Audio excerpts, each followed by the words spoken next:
L'une des premières difficultés auxquelles on est confronté lorsque l'on débute en photographie, c'est bien sûr la maîtrise d'exposition. Alors évidemment, dès que tu te penches sur le sujet, sur Internet notamment, tu as accès à beaucoup de ressources qui vont te parler du triangle d'exposition. Bon, le triangle d'exposition, à un moment donné, bien sûr, il faut apprendre à le maîtriser, à l'utiliser. Mais dans un premier temps, ça peut paraître un petit peu abstrait. Alors qu'il existe des solutions pour obtenir une exposition correcte, même si tu ne maîtrises pas pour autant ou tu ne maîtrises pas parfaitement le triangle d'exposition. Alors déjà au travers de précédentes vidéos, je t'avais déjà parlé de deux solutions qui peuvent te permettre d'obtenir une exposition correcte. Donc je t'avais parlé du mode de mesure, c'est-à-dire la façon dont l'appareil photo va évaluer la lumière disponible qui illumine ton sujet, l'objet de ta photo, hein. Et je t'avais parlé du bouton AEL, donc qui permet de verrouiller cette mesure et donc qui te permet de travailler plus sereinement. Eh bien aujourd'hui, je vais te parler d'une troisième fonction qui est parfaitement complémentaire par rapport aux deux autres, qui est en fait un bouton qui te permet de dire à ton boîtier quand tu veux une image plus claire ou plus foncée que ce que tu viens d'obtenir. Eh bien donc, ce bouton s'appelle la compensation d'exposition. Pour moi, c'est vraiment un incontournable. Moi, je t'avouerai que je l'utilise énormément, ce bouton. Parce que justement, ça te permet de t'adapter très facilement et très simplement au contexte dans lequel tu te situes. Quand tu fais de la photo qu'on appelle réflexe, c'est-à-dire la photo où t'as pas trop le temps de te poser de questions, devant toi il se passe une scène qu'il faut que tu captures à l'instant, et donc t'as pas trop le temps de passer du temps à régler parfaitement ton appareil. Et bien là, c'est ce qu'on appelle de la photo réflexe. Il faut que tu sois opérationnel très rapidement. Donc je pense par exemple évidemment au reportage. L'intérêt de la compensation d'exposition, eh bien, c'est de dire à ton boîtier ce qu'est pour toi une image correctement exposée. Parce que, quel que soit le mode que tu vas utiliser, donc que ce soit tout auto, programme, priorité ouverture, priorité vitesse, eh bien, ton boîtier, lui, va déterminer une exposition standard. Mais l'exposition standard que produit ton boîtier n'est peut-être pas ton exposition standard. Par exemple, moi, sur la photo sportive, je me mets soit en mode programme, soit en réalité, je vais faire un petit peu de pub pour Pentax là du coup, je me mets en fait sur le mode TAV. Alors le mode TAV, c'est le mode où en fait, au sein du triangle d'exposition, tu détermines un temps de pause et une ouverture de diaphragme. Donc par exemple, quand je fais de la photo de basket, donc qui est en gymnase, donc avec une ambiance lumineuse quand même qui est pas terrible. Je travaille au 180e, en général à 5-6 en ouverture de diaphragme. Et en fait, lui, le boîtier, après, tout ce qui lui reste à faire, c'est à déterminer la valeur ISO qui va permettre une bonne exposition. Et donc, ce sera une bonne exposition selon son standard. Mais en fait, le standard du boîtier n'est pas le mien. Et par exemple, en reportage photo sportive, type basket, moi je surexpose toujours, via le correcteur d'exposition, je surexpose toujours mon image d'une valeur de diaph. C'est-à-dire que par rapport à la valeur ISO que lui juge appropriée pour produire une image correctement exposée selon ses standards, encore une fois, eh bien je lui demande de surévaluer son standard d'une valeur de diaphragme. Et comme ça, de cette façon-là, j'obtiens une image qui est correctement exposé selon mon standard. Alors, l'intérêt justement de la correction d'exposition, c'est qu'en fait, justement, la plupart des boîtiers de toutes les marques, ils ont des standards qui visent plutôt à légèrement sous-exposer une photo. C'est pour ça que d'ailleurs, tu ressens lorsque tu débutes en photo particulièrement cette frustration d'avoir jamais des photos correctement exposé selon justement tes standards, eh bien parce que les logiciels internes des boîtiers ont tendance à légèrement sous-exposer les images en se disant que c'est plus facile de rattraper une image légèrement sous-ex que l'inverse. Et donc, avec le correcteur d'exposition, tu arrives à toi à lui dire t'arrives en fait à établir un dialogue, à faire un pont. Voilà, c'est le bon mot. Le correcteur d'exposition te permet de faire un pont entre les standards du boîtier et tes standards à toi. Tu vois, c'est une façon de faire une liaison. Voilà. Donc là, une fois de plus, comme tu peux le voir, je me situe devant l'église devant laquelle j'avais fait les deux précédentes vidéos. Comme ça a donné un peu une forme d'unicité aux différentes vidéos qui abordent ce thème. Et encore une fois, le but, c'est d'obtenir une exposition correcte. Alors aujourd'hui, la particularité, c'est que le ciel est gris, est couvert. Et donc ça va faciliter la chose, hein, parce qu'évidemment, je vais pas avoir un soleil très lumineux, un ciel très lumineux en arrière-plan, et donc ça va me faciliter les choses. Mais enfin, qu'importe, de toute façon, j'allais dire, là pour la notion de compensation d'exposition, il y a aucun souci, ça va très bien aller. Alors concrètement, comment ça fonctionne? En fait, c'est assez simple. Donc là, pour te faire voir, je me mets en mode priorité ouverture. Bon, je choisis le mode priorité ouverture parce que en général, lorsque on débute en photo, c'est l'un des modes que l'on explore le plus facilement. Hein. Donc le mode priorité ouverture consiste en fait, toi simplement tu indiques au boîtier l'ouverture de diaphragme que tu juges appropriée, c'est-à-dire la zone de netteté que tu juges appropriée, et le boîtier lui fait le reste du travail, c'est-à-dire qu'il va déterminer un temps de pause approprié et une valeur ISO appropriée. Hein. Donc là, pour cet exemple, je vais choisir le mode priorité ouverture. Alors là, comme je veux photographier une église, donc on va dire c'est un peu le style de configuration paysage. Donc là, il me faut une grande zone de netteté. Donc là, je vais mettre, par exemple, à F8. Bon allez, tiens, soyons fous, F11. Voilà. Comme ça, j'aurai bien l'entièreté de la scène, c'est-à-dire en haut là du clocher jusque, j'allais dire, le mur, qui sera net. Donc là, on va faire une première photo.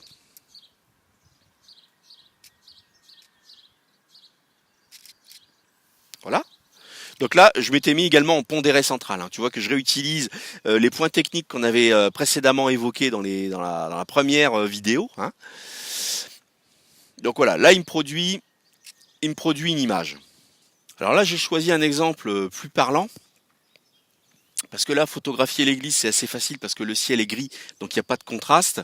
Et puis l'éclairage est vraiment tamisé, hein, il n'y a pas du tout d'ombre, donc c'est très facile, en fin de compte, d'obtenir une image correcte. Même en mode tout auto, on a une très belle image. Donc en fait, là, je me tourne plutôt vers cette scène là où c'est un petit peu plus contrasté, un peu plus difficile, c'est une lumière plus difficile. Donc c'est le portail qui permet de rentrer là sur le parvis de l'église. Et donc, je vais essayer de produire une image correctement exposée. Donc là, comme précédemment, je me suis mis en mode priorité ouverture, hein, c'est-à-dire j'ai déterminé l'ouverture de diaphragme qui conditionne la zone de netteté. Donc là, en l'occurrence, je suis à F8. Et puis les autres éléments, c'est le boîtier qui décide. Alors là, c'est ça qui va notre outil de travail, ça va être ça, j'allais dire. Hein, c'est ça qu'on va surveiller, donc ce fameux diaph. Donc là, tu vois qu'il est à 0. Hein. C'est-à-dire que là, c'est l'exposition standard. Ça sera l'exposition standard que va choisir le boîtier. Voilà. Donc là, admettons, comme dirait l'autre, que je trouve que l'exposition que m'a produit le boîtier est un peu sous-évaluée, un peu sombre, et un peu sous-ex. Moi, je vais donc lui demander de surévaluer l'exposition, c'est-à-dire de produire une image surex par rapport à ses standards. Donc là, j'appuie sur mon bouton correction d'exposition. Je tourne ma molette ici.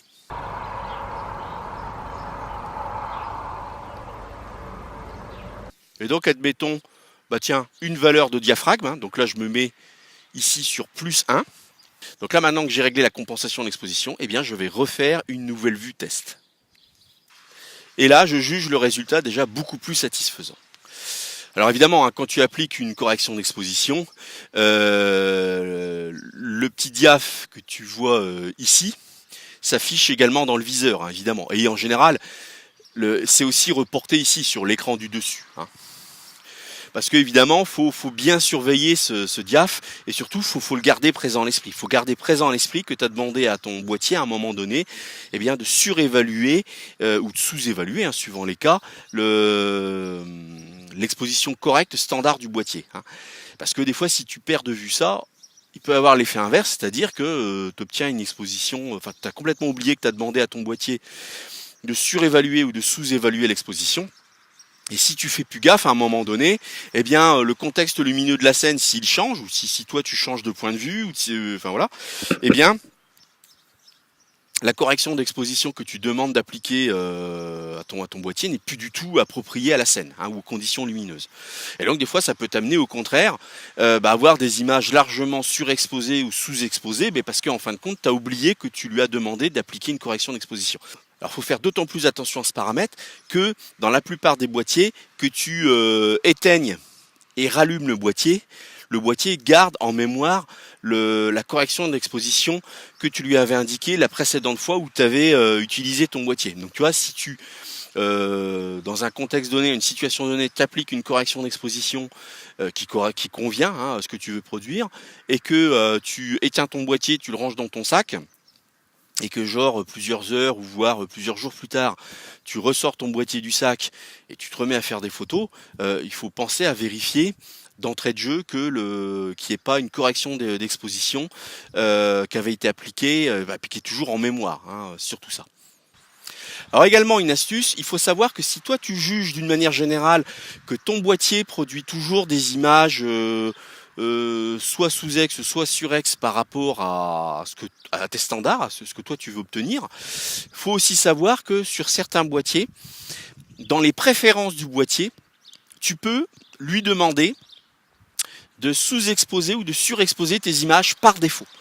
C'est-à-dire que là, tu vas dans les préférences du boîtier, donc c'est-à-dire t'appuies sur menu, et tu vas dans les paramètres de réglage du boîtier en lui-même, dans les réglages des préférences du boîtier, et tu peux lui demander, en réglage de préférence, que systématiquement, par exemple, il surexpose, admettons, d'une certaine valeur, les photos qu'il effectue.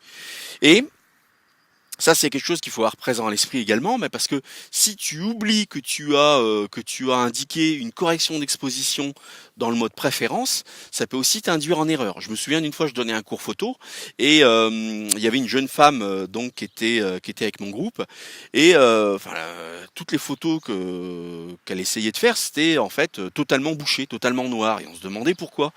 Alors que les paramètres a priori avaient l'air bons. Alors voilà, je me souviens, j'avais testé justement d'appliquer une correction d'exposition via le boîtier via le bouton sur le boîtier.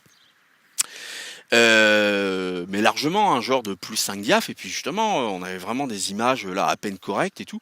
Et en fin de compte, j'ai repensé, je me dis mais oui, mais si ça se trouve dans les menus du boîtier, en préférence, par inadvertance, elle a implémenté une correction d'exposition par défaut en mode préférence. Et effectivement, c'est ce qui s'était produit.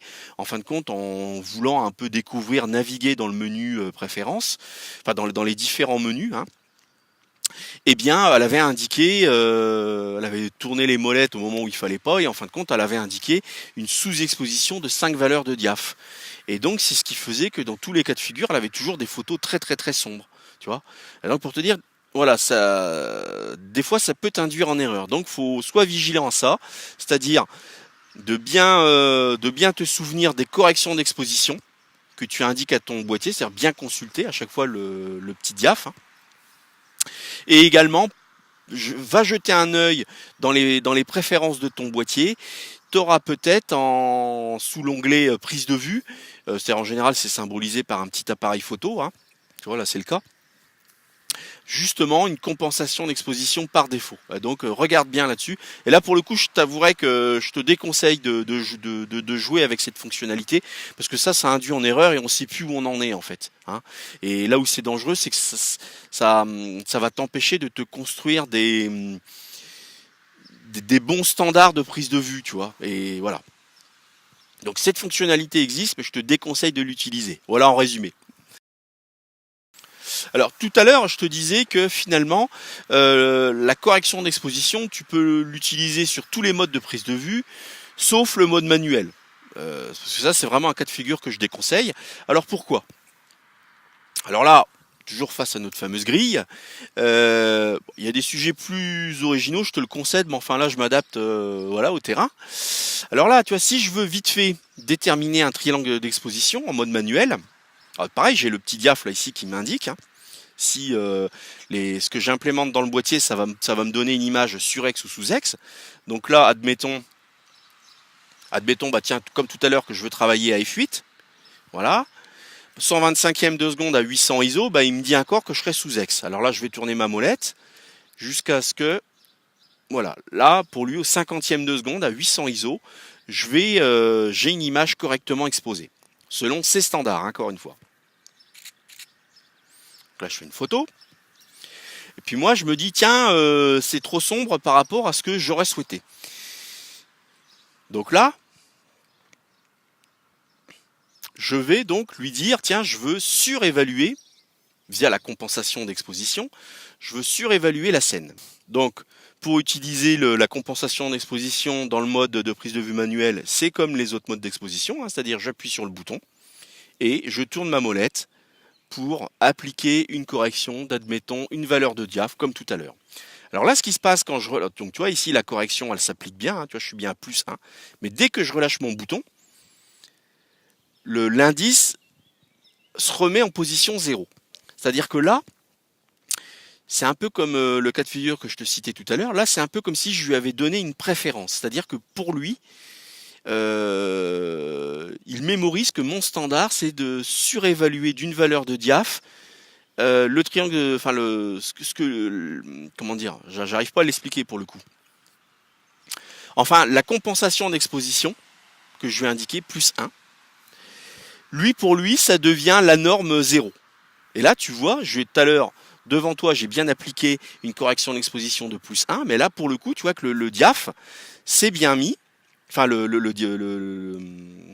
diagramme, là, l'échelle de mesure, là, m'indique bien, tu vois, un niveau 0.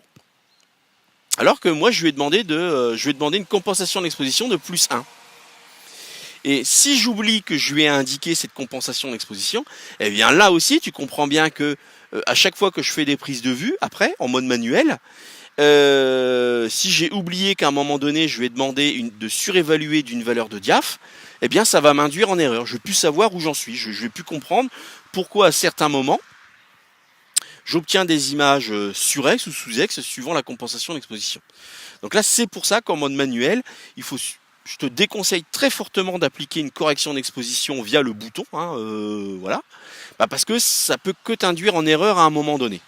Alors par contre, tu vois que si je rappuie sur mon bouton, eh bien tu vois, il m'indique bien la correction d'exposition que je lui ai appliquée tout à l'heure. Hein. Tu vois, si je relâche, il me l'indique plus. Mais bien sûr, évidemment, hein, il ne modifie pas le triangle d'exposition puisqu'il a plus la main. Alors moi, tout simplement, en mode manuel, lorsque je veux une photo surexposée, eh bien tout simplement, je tourne mes molettes jusqu'à ce que, eh bien, j'obtiens des réglages qui m'indiquent ici une image, un triangle d'exposition qui, selon le boîtier, va produire une image surexposée, par exemple d'une valeur de diaph.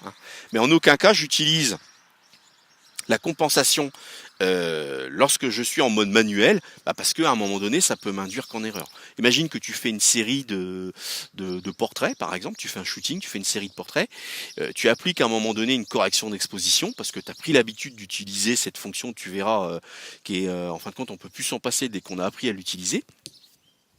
Et puis tu varies le cadrage, là tu photographiais ton modèle qui se situait, admettons, sur ta gauche, tu changes de point de vue, tu passes justement à gauche du modèle, c'est-à-dire que le modèle va se situer sur ta droite, mais là l'éclairage qui illumine ton modèle est différent.